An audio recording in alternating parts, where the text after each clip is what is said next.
মামি মামা মুরগ গুলি যে দিয়ে গেলাম লালন পালন করতে সমস্যা হইতেছে না তো? মুরগা আসেনি আপনার মামু না বিচ চালাইছে। কি বলেন?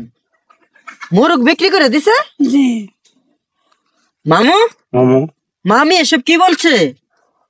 মুরগ গুলি নাকি বিক্রি করে দিছেন? ও মামু কত টাকা বিক্রি করছেন? 200 আর একটা 50। 200 আর একটা 50? হ্যাঁ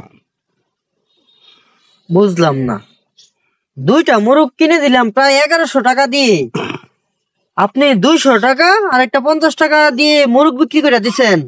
আপনি এটা কি করলেন? ও সাইডে দিলে মামু মুগা আর পাইতাম না মামু। সাইরা দিলে মুরগ আর পাইবেন না, ওই মাসে মুগা লোক বুগা।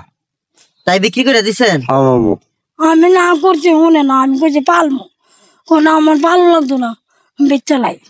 যেহেতু লালন পালন করতে পারবেন না, জবাই করে খেয়ে নিতেন। বুঝছে না মামু থাক। এই যে 1 বস্তা চাউল দিয়ে গেলে আপনি বিক্রি করে দেন, মুরগ দিয়ে গেলাম বিক্রি করে দেন, যাই দিয়ে যাচ্ছি সস্তায় বিক্রি করে দিচ্ছেন, পাইছেন? আর কথা না মামু, ভুল চাই মামু। বলছেন আর করবেন না? না মামু বারবার আপনি বলছেন যে আর করবেন না আর করবেন না বলছেন, তারপর আপনি এসব করছেন।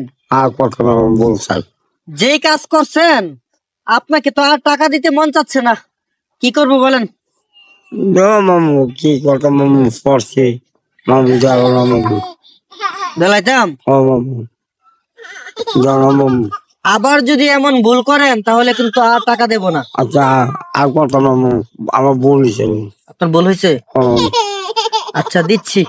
শুধু লন্ডন প্রবাসী আবুল ইস ভাইয়ের পক্ষ থেকে আপনাকে 2000 টাকা দিলাম, এই নেন।